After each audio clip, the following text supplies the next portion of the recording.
Good day, everybody. I'm not used to this kind of thing. I'm not used to this kind of thing. I live on the streets with my art, sometimes at home.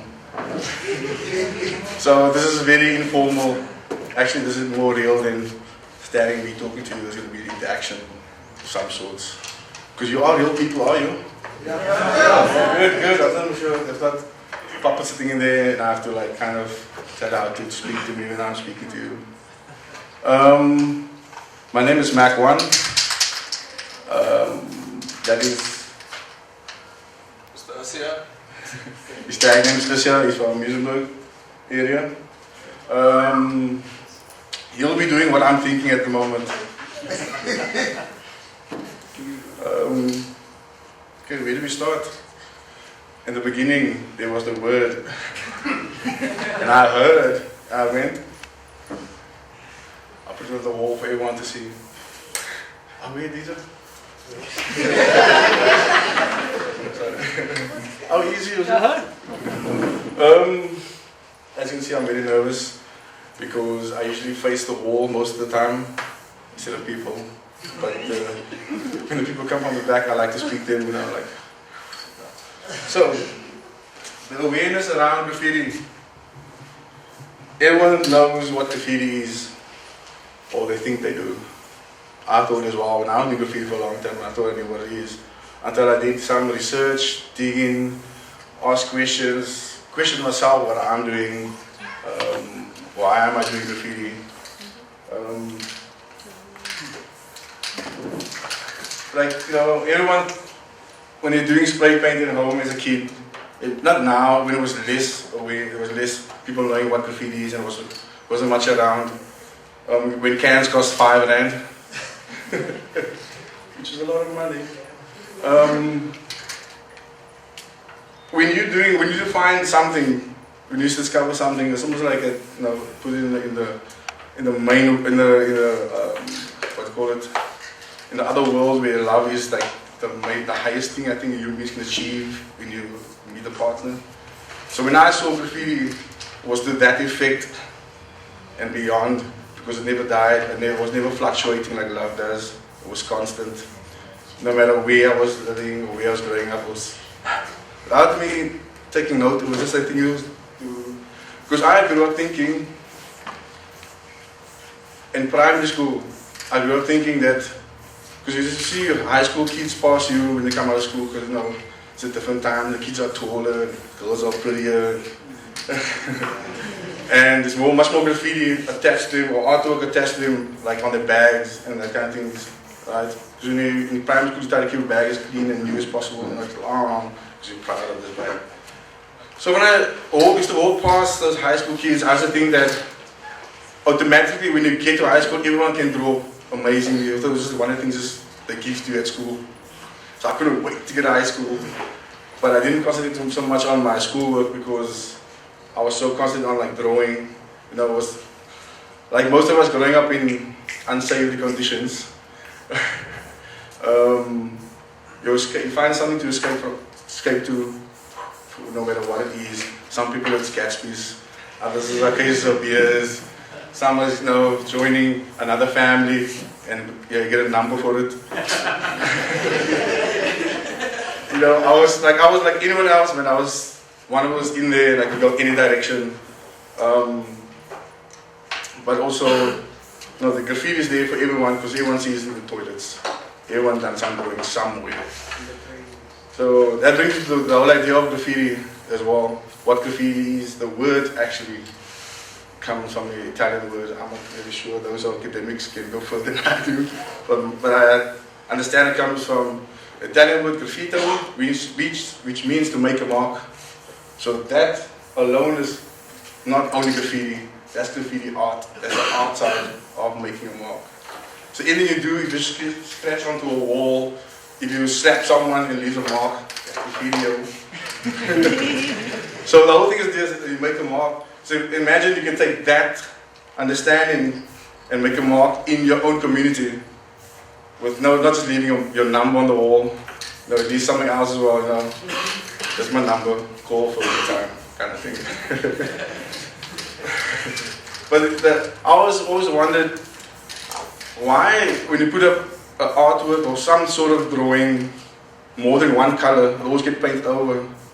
But if it was a gang tag or any other scribbles, it never get painted over. I think there's a jealous artist out there capping up all the beautiful art on the wall. Because it's weird, it's always, you got all this bunch of people that works for him as well, and just paint up everything is beautiful. Just to remind us where we live and who we think we are or supposed to be. And graffiti is it's not just only in unsavory conditions or different neighborhoods, it's in very high in society as well, because I can't say it's natural really, but the attraction to draw on something to everyone. This usually get stumped or knocked or snipped or just a little bit when you're a kid. And you automatically go to the wall and want to do something on the wall, even put a hand on it, make a mark, and the parents say, or don't do that, or hey, what the heck, make up a beautiful painting. They're more impressed by the color it shows for the dining room than the kid's handprint that's on the wall or the mark that kid made, you know. So that every time you say you can't do something, that kid eventually goes like within and do things something like, I'll do something else besides, I could have been an artist, I could have done that, wow, that looks something I can do, but I don't know how. Because there wasn't no influence or nurturing from day one. So what is love? My love is air, I think the first thing. I love air because I don't have it, I'm going to be here. And I can't spray paint, there's no air.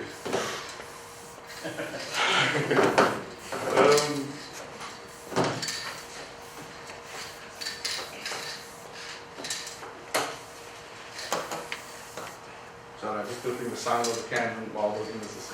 Amazing, it's like 50 at night. See my hair stand up?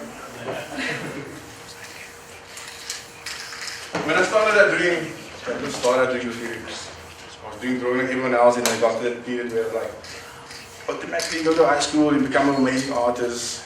And I couldn't understand why people always looked at my work and like, whoa, you're school. I'm like, you know I can do this, isn't it? Wow. So I moved on from that, where at the age of, I think I was a second generation hip hop, because I grew up seeing Black Noise and Milden, POC, all those guys. It was amazing.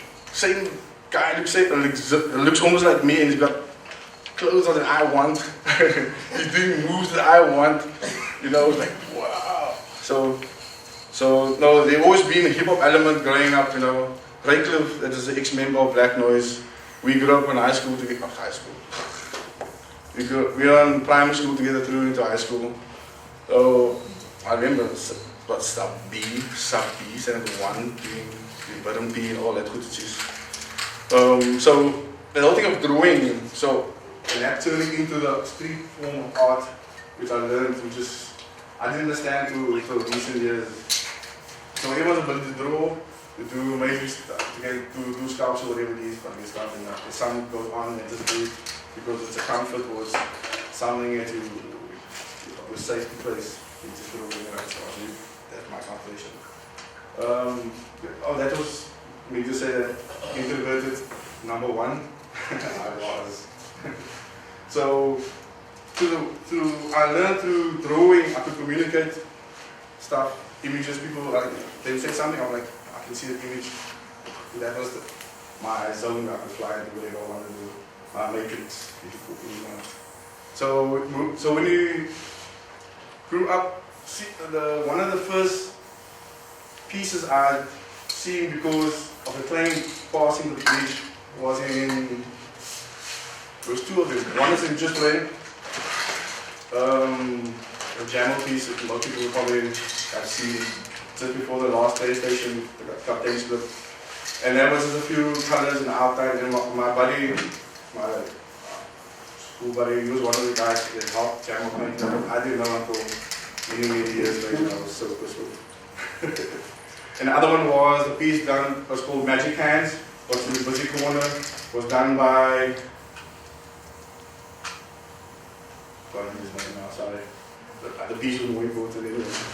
And that was the piece I saw because I grew up before Princess Play. I grew up in Canada. So the Princess Play, I was very connected to Princess Play. On New Year's, we would hang out, days go by, drink the beers, have their fights, go home, go to church, go back there, have a lunch, have a fight, 3 hours for me. Same thing over and over. So that piece is, that and a little bit of lines, you see people tag, those cats were expensive, and there was little few people that could write on them. That's the only thing that was my reference, that's my library, like that piece, don't tell me. I would copy that pieces, biting. I would bite that piece, copy that piece of paper, and those things I would have as my reference, I would copy that. Little outlines, you tag. And those, to get to that one piece in terms of, I lived in Beacon Valley. I had to walk, get through from Beacon Valley to East Reach, into New Woodlands, into that area. And that means 4 different gangs to say hi. I'm not part of you, I'm not someone else, I'm just on the way to see something I really like. And my mom didn't know this, obviously, in a really young age. 11, 12, shorts, stuffies, ninja slippers, whatever it was, we wore back then. And go and march on a Saturday, go and go find, go look at, stand at this bridge, look at the gang. One day, standing just watching this. I didn't have a phone at that time. I didn't think that existed. The phone box was too far away to take a photograph of. So that I was like snap, snap, snap, snap, and I come back the next week. And then there was one event up a baby piece as well. There was the other third one, actually the first one before that channel. It was the baby piece because we went to town and I saw this piece. So the baby piece was actually the famous one. And had a Garfield on it, the whole B-boy thing that's pumping in there, well, Unity, which is part of the hip-hop we come from. So that was my reference, and looking at that, copying that, taking it home, and that was a thing I had in my private stash of mom. No one knew that I could do that graffiti at all, because he didn't know way, you never see what he did. It's always like on the TV, graffiti was always in a place, on all the movies in the 80s, and before that graffiti, even into the 90s, even now, graffiti is always in a place where rape happens, gang attacks, and misfits, and in ghetto areas, I always saw graffiti, that's why I always felt fear automatically, because I live in that conditions somehow, and I survive, so even like I said, Muslims never know these, what's going on. And some of my cousins were in the Zulu Nation at that time, and they had one magazine that came from Australia, and that was the library. It was like one book, and I only had 1 hour to look at this whole book. It was like, I don't know if I can say this, it was like a porn magazine in adolescent. It's just like, what? This was my pull-out, it's like this blow up, like, what? But that was all happening inside, because I'm an introvert, remember, and some of the Zulu Nation, all the cousins, all the beautiful girls that hang around in the room while they partying, just looking. And their head is just like, and I'm just very calm. Trying to be like, oh. So building up all of those things all the time, where you're told all the time, at primary school, into high school, that art is not the real job. That's not the real, you have to, live in this fantasy world and paint and drink a lot of wine and all that stuff, And that, when the parents say, yo, you get a real job, you have to pay the rent, come for your school fees, what was 5 cents every Monday, which is 20 cents over a month. Couldn't afford that. So art is like illusion, I think you have to see on TV and other programs like Tony Hart, I think came through some drawings on TV, and Linear, the man that, white chalk man everyone knows of, that animation stuff, everything was drawn, Maya the Bee, the WXC, Ninja Turtles, all that stuff. And it was cartoon to draw. I was interested because that was my school, because there was no art whatsoever. And when you grow up and you do all this stuff, and you see it when you're really good at doing some lettering and doing whatnot, and learning about info, but it's not proper information. It's not like a book you say, this is what I do, learn about respect, learn about knowledge of self, build up yourself, and that reflecting the piece. So all the stuff was learned as going along. Trial and error, paintings, because everyone says paint your name. 10,000 times my name and spell. What else can I write? Do a character next to it. The same always the same. The guy called Rick and Mortis. The same standard. The B-boy is more than that. B-boy is bigger than that. Hang on, this oh, yeah. I'm trying to draw you actually. You, what is that? That's your crown. Oh, right. They come from other part of the evolution and how. Well, there's so much stuff to say, man. How much time do I have left? About 2-3 minutes. But so can I just? I don't make. Okay, I wanted more questions. It's much easier than me trying to tell you. Let me just. So basically, for you, I mean, you'd be very unlike the MC or the dancer. The MC was very much about taking the stage, using language, using the voice. For you, your visual art was a way to connect with the public out there. You wouldn't believe this, unlike Shaheen, for example, who had no qualms about getting up there and going, kicking, So for you, you were sort of, it was just you, the wall, and the art for the public. That was your route to accessing people and speaking to people, right? I mean, that's how it worked for you. That's part of it, yeah. The other part is that every person do not like playing soccer. You have to have something else as well. So in the hip-hop, luckily there's more than one element to choose from. You try everything. I teach a little bit, I do people, but I'm really good at this. Well, I love beaming, but I'm not really good at that. So that's why it complements each other as well. You can try everything else, try everything, but not good at it, but you find something you don't like. Absolutely. So let's talk about the public element about this. And I'm thinking about one particular person, J.B. Smith. What happens to you when you think of J.B. Smith? The word J.B. Smith gets thrown at you. What do you think? I mean, he looks at graffiti art, and his mission has been to declare war, to criminalize, etc., etc. The counter-argument has been, well, this is public art, it's for everybody. This is not for an art gallery, it's for everybody. It's not some elitist thing. And his perception is, no, it's vandalism, it needs to be stopped. What do you say to someone like that?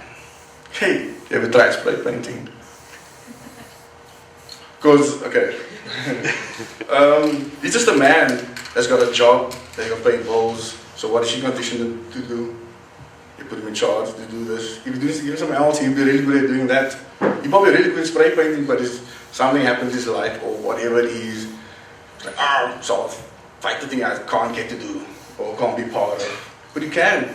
But who's inviting him? Instead of coming to the places where you're talking about, you should support graffiti, and say, yo, we're having an event. You come along and paint and try it out. Invite someone. No, don't shun them away. It's just misunderstanding, education, less, whatever. You didn't play the last year of institution, so you didn't get it last, but not so self-respect.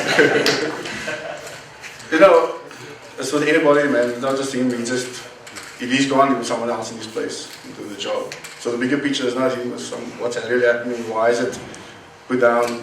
Because for me, people that paint inside constantly or rely on painting inside your studio, that becomes your world. So when you try to function in the real world, in the streets, and try to be part of this, you can't function because now there's people around you all the time. You're not used to the environment. So my love for painting on the streets, that's my gallery.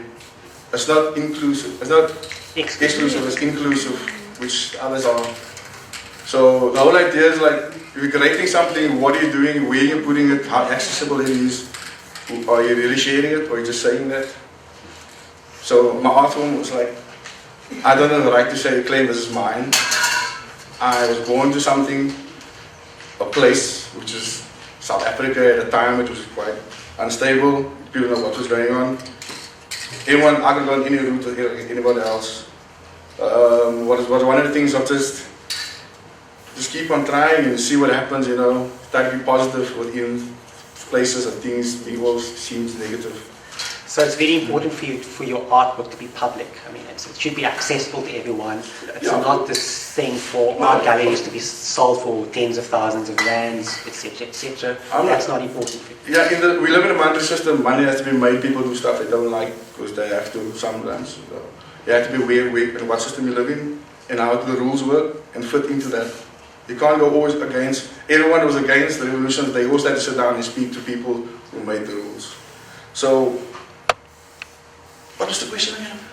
The public nature of what it is you do, the fact that it's so accessible to everybody, Oh, right, yes, versus the elitist, money-making, fine art Art is system. art. You call it fine, you call it whatever name to it, it's still art, man. People still doing, expressing themselves. You're just conditioned in certain ways, and you have to learn to undo that and be aware of things around you all the time. Not just like from Monday to Friday, I'm aware, and weekends I'm relaxing. Hip-hop don't work that way. Hip-hop doesn't have a 9-to-5 job. It doesn't work 365 days a year, it works more than that. And we just humble enough to be part of it and have to give it respect, no matter what element it is. Absolutely. Mac 1. Questions for Mac before we close up? Or even for Sergio as well. Sergio, This is a real name. Yeah, we don't have to hide from the police. how do you like my artwork? Yes, yes.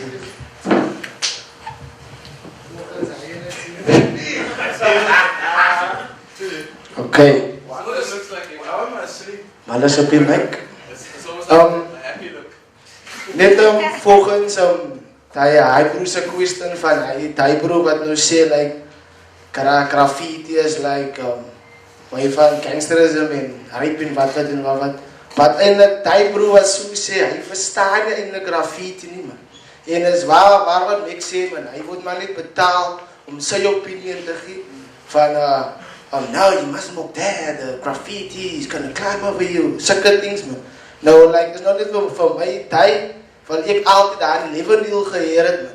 Like om ladies te wolf te kry, in teken, inskryf, in like praat op die mic van gewoonlik sal ek mos nou nie die gedoen het nie. Maar nou ek voel maar net is necessary dat ek moet nou praat en te sê like hoe ek voel nou oor graffiti. Van nou as ek nou vir jou sê hoe ek voel oor graffiti, dan gaan ek sê is gevaarlik. Is dit is bemaallik, is betaslik.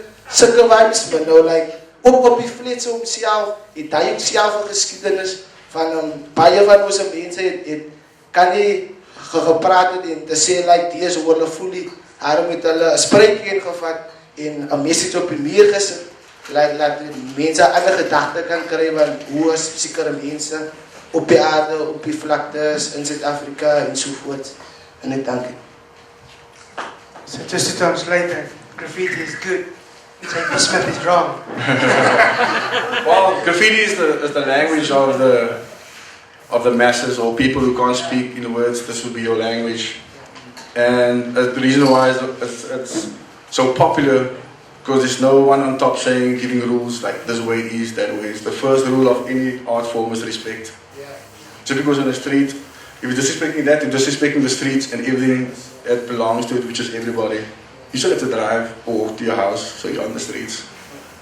Absolutely. Hallo Mick, Alweer. plezier om jou te ontmoet. Ik is een plattelandse klomp, Michael Eenslow is naam. Ik is een kunstenaar en de vraag wat ik je wil vragen, hoe vrij voelt hij die moment dat hij voor hij hier staat en hij wat meer? Maar voordat hij antwoord geeft, wil ik net zeggen, ik is een kunstenaar en voor mij, mijn vrijheid is wanneer ik, zoals hij zegt, als hij gaat staan voor een dokter of als hij gaat staan voor iemand, een politicien of iets, dat is jouw keuze. Maar baie van die mense wat daar sit met die passie om te doen wat hulle wil doen, is die vryheid nie. Want soos Emil voor eerste gesê het, iets van ons word weggevat. Deurdat ons moet gaan staan vir 'n politicien, deurdat ons moet gaan staan vir 'n dokter of iets soos daai. En way back, my knowledge van art is wie het vir die Bushman permission gegee om die rotse te teken? Wie het vir wat ewe gesê, doen dit en doen dat. Die rots was aangewees en daar is 'n dag gebouwe in die rotse plek. So ek as 'n kunstenaar voel vry om voor hy muur te gaan staan, om voor hy gebouw te gaan staan, om vir my uit te leef op hy muur. Van back in the day was daar nie rules gewees. Vandag appreciate die mense die aard op die rotse. Hulle appreciate die skalks, hulle appreciate enige iets. En vir my voel net diep in my binneste kant, is daai weggevat van my af. En nou word my ouense mind is gekorrupt. En hulle staan boop my en vat dit weg van my. Waar ek vandaan afkom is 'n AT groot ding. Ek is 'n Weskus klim, Nametsbaai. En vir my was dit baie moeilik geweest om by my doppie te klim. Om te doen wat ek wil doen. Van my vryheid as 'n beroof van my af hierso. Ons kan in die tronk sit, maar as jy 'n prisoner van jouself maak jy bo, dan is jy vir altyd opgesluit. Maar op die oomblik dat jy vry is hier en hier, dan is daar niks 'n keer tot jou op die einde van die dag. En ek is trots op my kinders. Ek is hier 'n educated mens, maar ek sê altyd 'n dokter kan nie doen wat ek doen nie. Want as die wat 'n win sien nie, sal die dokter nie vandag geweet het wat binne die liggaam aangaan nie. En hy was nie 'n dokter gewees nie. En nou vra ek vir jou die vraag, ek is vry as ek voor my kind moet staan. Hoe vry is jy? To do what for lunch? Free, it's relative, you know. My freedom is when I stand at the wall and my head, my mind speaks. But the word, what I think, I speak through my hands. It becomes physical. You can see it, what I'm saying, I'm speaking that language. So that's my freedom to express that part without feeling embarrassed because I can't speak the English language correctly. I can pronounce the proper words. I can have a chance to let it daily praat. It depends where I am. You know, it changes all the time. Which is evolution. Everything changes all the time, whether you like it or not. You can be going so stuck in the corner. Nope. Doesn't matter. It's just, the world keeps turning, sun will go up and down, left, right, whatever. I was trying to say, pointed to that brother was saying, oh, you were saying, I mean, I was trying to, I can't remember now. Anyways, in there somewhere, it'll come out at some point. One short question. Okay, sorry for asking a question. I met one guy who got lost on the way together here, me, him, and another brother. I think he's somewhere here. He asked me the question, how do I make a career out of this? I said, well, I can ask the same question to the guy selling fish on the corner. You know, you understand hip-hop and the culture of hip-hop and why it exists and how it came about. You don't have to ask so much stupid questions. It's that law of whatever it is, whatever, there's so much laws and theories out there, you know what one to believe, so we're like, you know, it's like today I'll take this one. Where you hustle, not hustling, not seeing someone out of a deal, you hustle to make your thing real. This is me, this is what I have to offer, and that's what I get in return, and I give it back to someone else, and this is who I am. So the circle all the time, what do you give? Hey, it's a thing of whatever you give and put out before we even do the action, before we even do, there has to happen. Because people say, yeah, the good intentions, yeah, like I'm doing good, I'm good, soup kitchen, but in the mind, you're like, you can always watch at home, watching my soap being steamed, you know. So the whole idea is giving before you even do the action, or being that person before you do the action. You can't build a house without having the plans down, we even have an idea, we want to build a house, we even want to go there, so all that steps has to be taken. Then you have to get the foundation correct, and then you can do whatever you need to do. So the roots has to be done properly. And we all love the hip-hop elements, but they seem to miss the fifth one, the fifth element. The knowledge of self and all of those things which we are doing here. And thanks to everyone that came and asked questions. Just in case I forget. Okay, can I speak now? I have a lot of respect for the work that you do, and I'm Joel from the African Arts Institute. I wanted to ask you about, and I'm trying to try and keep it short because I know we don't have a lot of time, but Princess Flay, how did you feel when that piece was removed? And I know that you're currently in the process of potentially repainting that space together with the Princess Forum. Yeah. And I don't know if you saw, Bridget copied me into the email because we're actually interested in possibly collaborating with you on that. And I just wanted to know, since this land has now supposedly been freed up,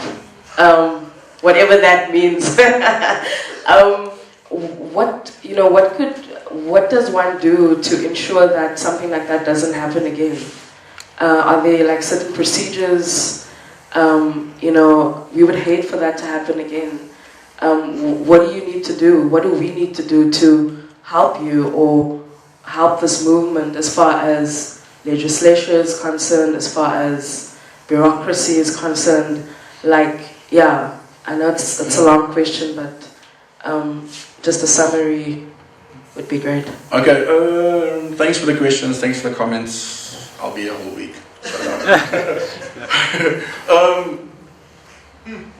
I can't speak politics. When JP still thinks when I have a meeting, he's saying what? I don't know what you're saying, sir. And I'll speak my language, which is like, are we going to do this or not? Obvious, not too much words describe what doesn't happen. So when people protest and do that thing, in the beginning I was part of it and going to the meeting, and I thought it was a good idea. But then I learned, it doesn't work. Just give them more power to put the law, make the law tighter, more restrictions, keep more of the unsavory flavors out of the city, kind of thing,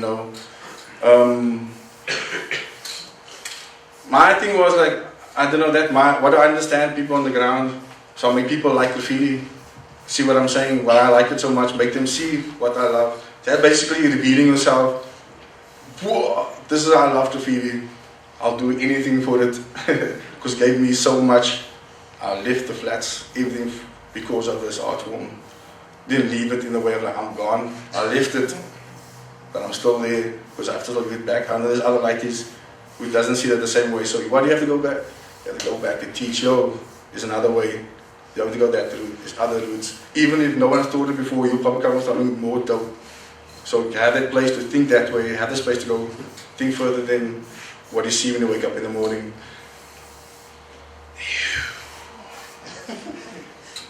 What was I saying? There's too much stuff to say. What do you do? Yeah, supporting, making. The thing is, there's a lot of laws made to stop graffiti, but there's no solutions. There are walls, so why are you guys complaining? We need more walls to paint public spaces. We can just paint. Doesn't matter who it is. Around the world, there's some parts of the world that's called Hall of Fames. Public can paint, graffiti's come and paint. But at least people get engaged with the artists right there. It's like walking into a studio without all the rent and the windows and the doors and the roof. Wow, right there. So creating more spaces. Even here in university, have a huge wall where people just come and paint every day and have your hangout spot kind of thing, and people will appreciate it. And that's how you grow the tolerance and understanding and the talking around us how to make it better, and not through politics. Nothing really works that way. Just to add to what Mac was saying, the nature of, I also write occasionally, or as people know. Neil does a video, he does some dope stuff. So, for me, early on I learned that we don't give a fuck if you paint over it. Like, the moment that it's up, that's it. Like, if they can't paint over it, we I've don't got a photographer here, it's like, yeah. That doesn't matter. And by the time they painted over it, that thing can be uploaded and go viral around the world. So, it's stupid to be caught up. Because we know the status quo. I wrote the song about Princess Flay. We did the song with Malice and Mouse, right?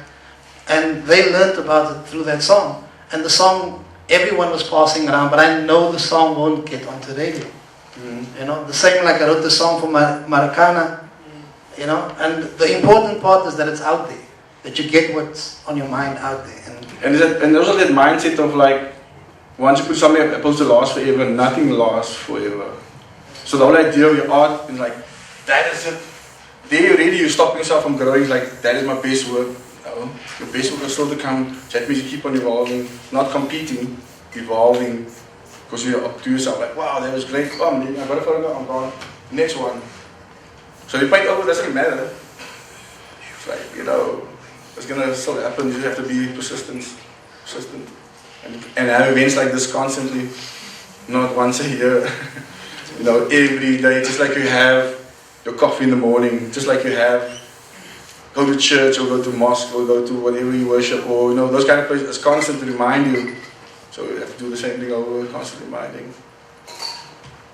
And on that note, Any other questions? Yeah. And on that note, thanks to Sergio and Macwan. I think the big message here is it's about seizing agency, creatively, politically. It's about claiming public spaces. Not everything is for sale. Not everything is to be commodified. A lot of cultural expression easily gets caught up in that process of commodification, and its political and creative objectives get redirected to suit narrow interests and not the public interest. And I think the continuing work of artists like yourselves, it's important. It's important because you're claiming public space. No matter what the laws or policies might be, you're actually taking artwork to the people. You're actually inspiring people to reimagine these urban spaces that are often quite oppressive and quite limiting.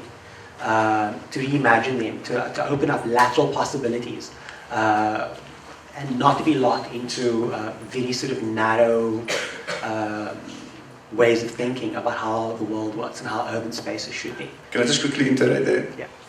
Just on one side, just because I'm doing all the work, that's come on the other side as well. People supporting it, people being involved, come ask questions.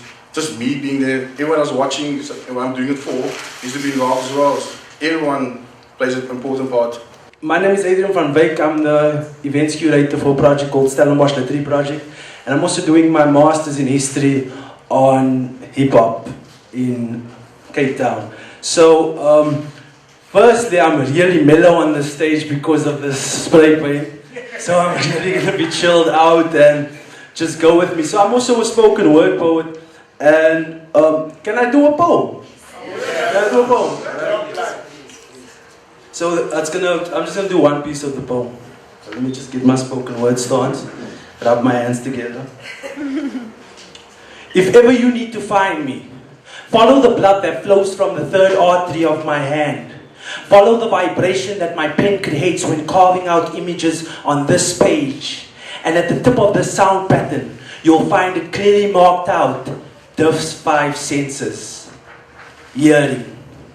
If ever you need to find me because I might owe you some money, follow the boom boom clap of the echoed beat where hip-hop was raised by jazz on that life type time signature. Every crotchet and quaver significant of life's adventure. The clap clap break clap clap break clap clap that paved the way with sound blocking fear. Sound patterns insulating cochlear. No hidden messages or pretenses. You'll find me comfortably tucked away listening to the patterns paved particularly by the prophets of my city, or being protected by Mr. Fats and the brass of my community, or listening to those 3 sisters who rearranged constellations setting minds ablaze, or just receiving advice like Jamakia Stamina Gazila. You'll find me gently fanging a tip in the vineyards of these rhythms, understanding a music misunderstood so very well. Smell. If ever you need to find me because I might have one of your favorite hoodies, follow the fragrant smell of masala surviving among sage and petersilie in my tiny spice cabinet, about to be brewed, clearing nasal passages with that Cape Malay style chicken curry. You'll find me gently floating on clouds of steam flavored by 11-in-1 spices, soaking into a Winnaboatsie right before the key prayer is about to be recited. Everyone seated. We thank the Lord for the food for our bodies we are about to receive. And please bless the hands who made it. For Christ's sake, Amen. Thank you. So just with reference to my body of work in history, and so I'm interested in this idea of multiculturalism contributing to the culture of hip-hop. So Cape Town is a multicultural space. How does Cape Town hip-hop differ from hip-hop in the States? So the best way to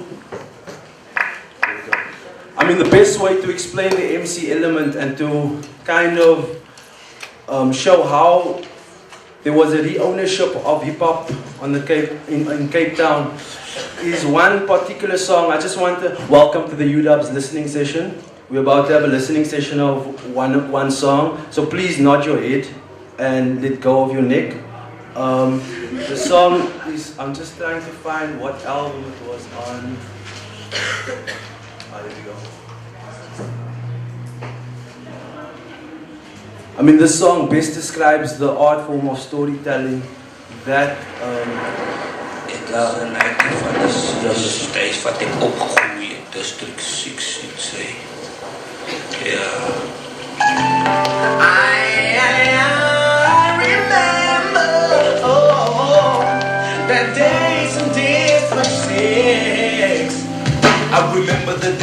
District 6, the round of adults and little kids, and over street and the market would fish. My music was always the heartbeat. I remember the days in District 6, the sound of the smoke on, and the Owens used to blow with the liquor song, the mister with the painted cut used to collect scrap iron. As a light I was crying, in my word there was a trance. If I didn't have a fancy, I used to take my sail plank, wrap it with close fit and sunlight soap, sail down the upper shepherd street slow. The heart and soul of the young and old, without District 6 we in the cold. Now and then my father used to boy a Brian Sundays. We used to jump in the canyon and go to Hobart for grip and snook, or we just go to take a look. I remember the cool cats on the hook and how the mobsters used to fluke when they get on the roof. And we used to have competitions to see who had the loudest spook. And we had problems with the group, and the Oma used to scare from the stoop saying, Yalla boere moet loop.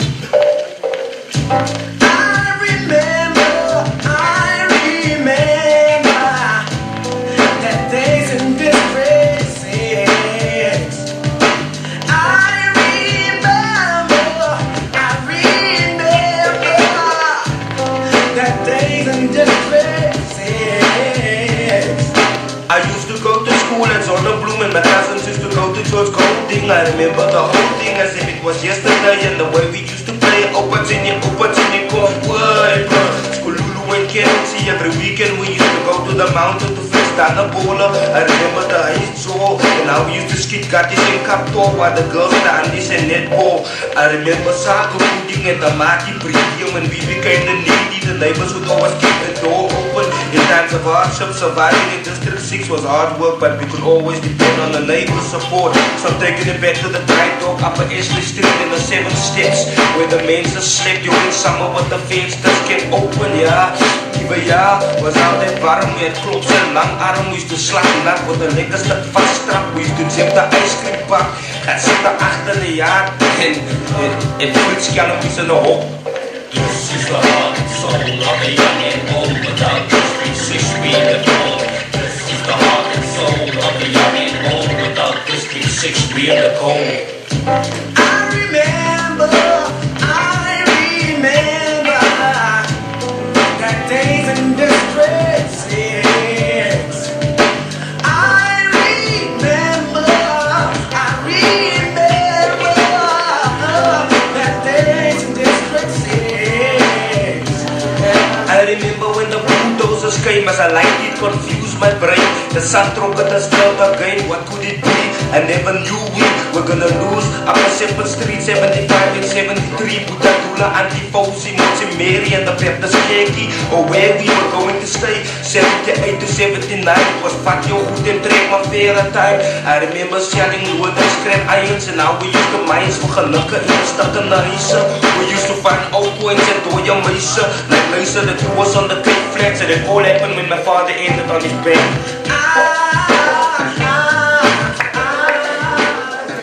So that song best explains the poetical element within Cape Town, and sometimes rappers and MCs don't see themselves as poets, but they are the poets and wordsmiths of the culture. So they will portray a message and will bring across a message, whether it be positive or negative, in order to portray a certain picture. I just like to read you some parts of my proposal for my master's, which has been murdered by a pencil, my supervisor's pencil, and I have to go and adjust it. So I mean, we know how it goes when you get work back. So the spread of contemporary urban-based cultures across borders and boundaries has regularly been connected to the impact of globalization and the extended reach that modern media has gained.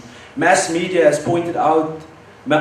specifically has been pointed out as a major influence for the spread of certain cultural practices that has taken place within one country. In certain regards, so sometimes the term Americanization, I feel, is a problematic term because it robs the culture of its own influence and its own heritage. So with regards to hip hop in Cape Town, the impact that the heritage of Cape Town had on the culture is sometimes lost within translation. So I also speak about the culture sharing between the States and South Africa, and Shaheen Arifdeen affirms this idea in the paper called Dala, Cape Flats, Hip-Hop Resistance and Coloredness, that the cultural exchange between Southern Africa, the Caribbean and the Black America can be traced back a few centuries. Since the final days of slavery, coloreds were introduced and attracted to the music and dance styles of Black North American. Yeah. 1, 2. Is my mic on? Switch. Hi, I'm on. Greetings, everyone. My slave name is Archibald. My real name is Makwa, which means this side, not that side. This side. I belong with this side. Don't sell out. I'm also known as DAT. My surname is Sopazi.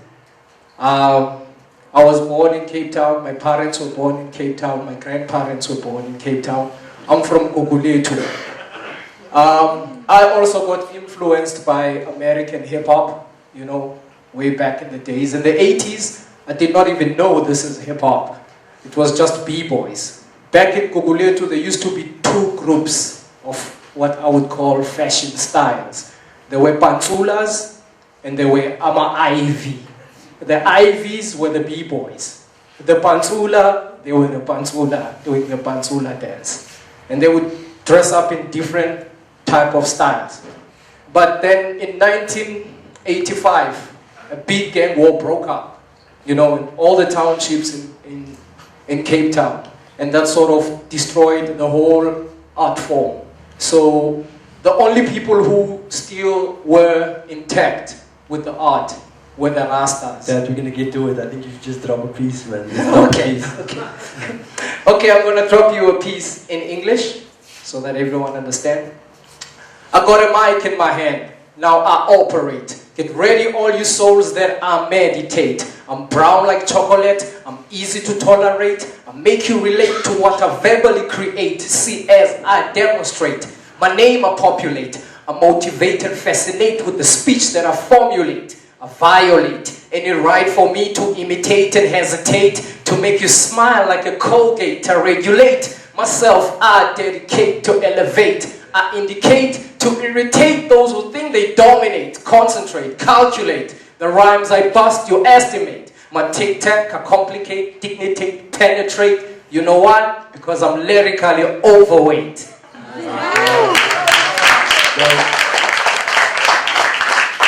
Totally different from what you get in States hip-hop. So there's this idea of the dozens contributing to hip-hop and to rap especially. So the culture of the dozens is quick-firing insults in order to resolve miscommunication. So I'd just like to read you this piece by the writer Amuzi Chumezi, who wrote this article in 1976. So let's just put it in the context of the birth of a culture. 1973 being born, and now it's in its development stage. But this is what he writes about, the dozens, right? Just like, if anyone can tell me what this kind of sounds like, and it sounds familiar. The Dozens is an Afro-American context game in which two contestants, in the presence of a spurring audience of peers, try to beat each other in casting aspersions on each other or each other's relatives, particularly the mother. Such aspersions are made of both non-sexual and sexual remarks, such as joking accusations of incest, promiscuity, and possessions of unusual sexual-related organs. Alright, what does that sound like? A battle rap, right? Like a battle rap where cats are going at each other. So the whole contribution that, the African diaspora and through the slave trade has had to hip-hop is through centuries. So I'd like to welcome to stage DAT, who just dropped the piece, and I just want to play one of his tracks so we can get into it and hear what it's about.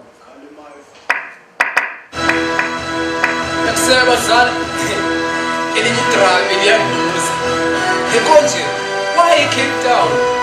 When it is Upan, it's a hitchhike. Hitchhike, drug addict.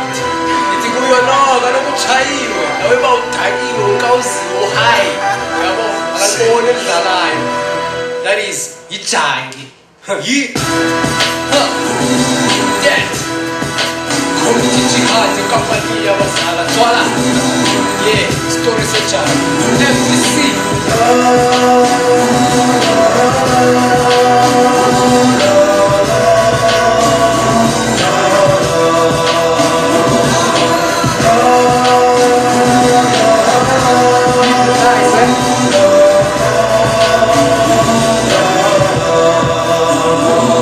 Batozalwe Transkei, Siskai, Ichangi, KwaZulu bophuthatswana uyibhali because uzalelwe kwilali abekasi bathi uyichangi noMandela must be ichangi if siya ngoba uyaphi nokugeleze eforte ama-outi athi ichangi isitori sechangi sifani iseparlamente iphethe eMzansi watch out ichangi ungalahli iyazazi ibizofunani yazi ichangi injani from village to cities amuphandi mali abanami nabo dliwamasi Maria Shia kunjalo ichangi siphithipithe nkasi bathatha phansi mali iriske ichangi esikhathini yasoze ngalibambi itafula lenkasi nama-outi ungadlali ichangi ayilali phetha amatafula manje bethola vidavi uyothi usathi awu ichangi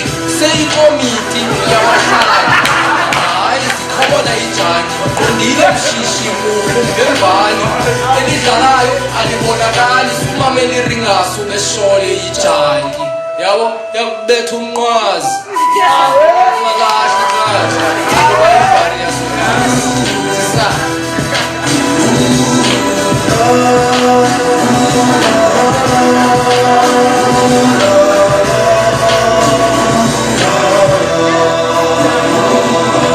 It's not about wena uzalwephi, it's about wena unembi ubuclever Joe abukhethi uzalwe kasi ungasebenzisi nderi if udom awuzenzi ukungazifihla asoze ungaveli eyoba richo kuwa ayithethi as long ingqondo yakho ingatheshi you think uclever umbona uniliteki elibitso ebhamba endleleni egaqa igabada entanyeni encuma ngebling emazinyweni hleli isipanere esinqeni lahlela isigubhu emotweni or maybe uyathandwa ngamatsheni amlilela xa ilele emangcwabeni thatha inombolo esiseleni ubuclever xa uvalele eqongweni ejele ilife ayiqhubeki ubuya kwakho asoze ungashiyeki uyothi usathi uyotsheka imedi xa ufika yaba li-oleti ulindele ezinkoneni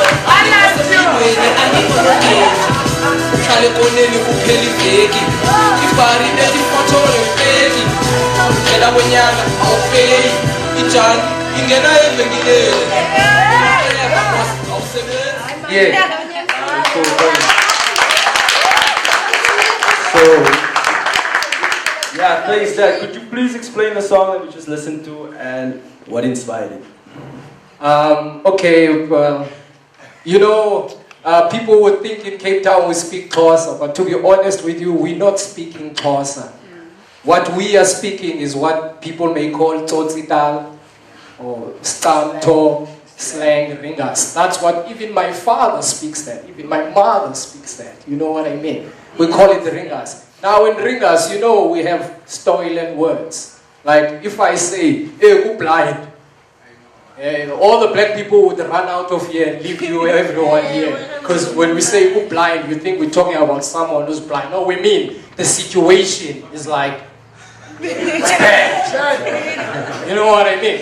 So, Ichangi actually means someone who comes from rural areas. You know, when you are a junkie, you are high, your mind is not functioning well, you don't see things clear. So someone from the villages, in the middle of the big city, they sort of feel like they're high, because they don't understand buildings and cars, and you know what I mean? So we call them Ichangi, because we call that situation to be being high. Now I'm teaching you ringers, they should put it on university. You know what I mean? So the song is actually about how the Ichangi people would come to the big cities and become more successful than the people who are born in the cities.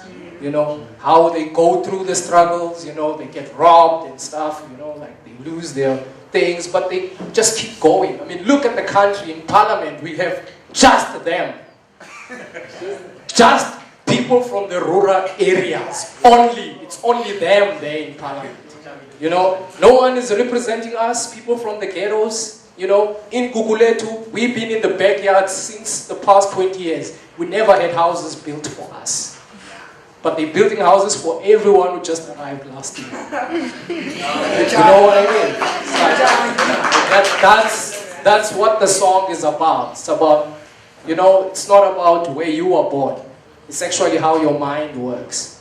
You know, so you might be Jangi being born in the city. It's how you think. That's what the song is about. Cool. So, could you just maybe break it down to everyone, just the concept of Spaza rap and how that developed for you personally as well? Spaza rap actually started like in the early 90s. It was influenced by the group called the Fugees. You know the Fugees? Those guys who managed to put patois and Latino into their music. You know what I mean? It inspired us. We started rapping in English and adding some Xhosa, Tswana, Afrikaans words into it. And that was supposed to be Spaza. But what is Spaza now is something that I started. I wrote a verse in Ringas, pure. No, nothing else. No, it's not a mixture of anything. You know, in 1995. And since then, I've seen a lot of kids adapting to the style and doing it, but the name just remained Spaza. You know what I mean? So Spaza now is what I can call rap in our Ringas or our slang. Cool, thanks a lot. Are there any questions from the floor thing? But if we listen to the track of DAT in the beginning, he uses a term in the township that's very insulting to our fellow brothers. Do we expect, if DAT, he uses a term, what's the term you use in the beginning of the track? Which one? There's a term you say you met a fellow brother. Yes. And what was that term you are using? Wait. Idrami. Idrami, yes. Now, if we look at the contents of that term Idrami in the township, it was used in the context of insulting our fellow brothers. No, you don't know what you are talking about. Hold on, let him finish. Hold on. Yeah, let him finish. I'm not trying to outsmarten you. Okay, cool. What I'm trying to say, whatever we are addressing, we have to be very careful words that we use across, because if I'm addressing a problem of the Afrophobia and I still use the term to say I'm a query, am I actually finding a solution, or am I contributing to the problem that's already there? Because that term, the song you wrote there, it's very powerful, it's very challenging for us as Xhosa people who have actually come down to Cape Town to seek for greener pastures. We were only allowed in Cape Town to work in the early 50s, yeah. But we were here before in the 50s. But we came from our homelands that today we call Eastern Cape, where we're not even supposed to call them Eastern Cape. The point you are bringing across your song to challenge the so-called Cape Townian, that's a native, to say that he's a proudly Cape Townian, he sees his own fellow brother as someone who's very backward. I agree with you, it should be challenged, but I want you to think about it. You've already recorded it. If my daughter at home would hear that term, Idrani, would she take it in a positive manner, or would she take it in a negative way that today, in this 20 years in South Africa, we have marginalized our fellow brothers? Thanks a lot, man. I can respond to that. You know, my brother, it is our culture to actually get names from other people. My parents didn't name me DAT. I was named DAT in the streets. You know, the Basotho people never named themselves the Basotho people, because Basotho means people of the mountain. They were named by the Xhosa people Basothos. And it's not an offense. You know, the Xhosas themselves were named by the Khoisans that they are Xhosas. It's not an offense. The word Idrami just means someone who speaks Zulu from the Gauteng province. Because in the Gauteng province, not everyone there is a Zulu, not everyone there is a Tswana. So we can't just group them in a... We can't say Zulus from Jozi. So we say Drami, which means someone who's born in Jozi. And I've met a lot of them. They're not offended by that name. I'm not offended when someone says to me, you're a Kapnar. I am a Kapnar. So what?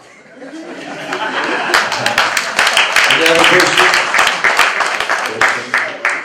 Here's one more question. Yeah, me, my brother, I don't have a question as such. I'll just say to that, yeah, thumbs up, that. And what I would like to you, Papa, to challenge yourself, because what you mention as a spaza is, it's not the spaza that you discover that days. Hence, you know, almost all NYs. And it ends up not only NYs, but other Kasi, affiliated. But now, if possible, you can try to have the technique or the mechanism of reminding us back what is Ispaza. Because these days, the elder people, they are not interested to listen Ispaza because we turn his attention, his attention, what was Ispaza meant to be, and then we take it to our own battle, and then now Abandabadala, which means all the people, they are not longer interested to listen to Ispaza. So if we can have that, Papa, the foundation, those workshops that we used to have, please bring it back them. So then the other people who are growing up, who are following the steps of Ispaza, can understand what Ispaza meant for. Thanks a lot. Thanks so much for the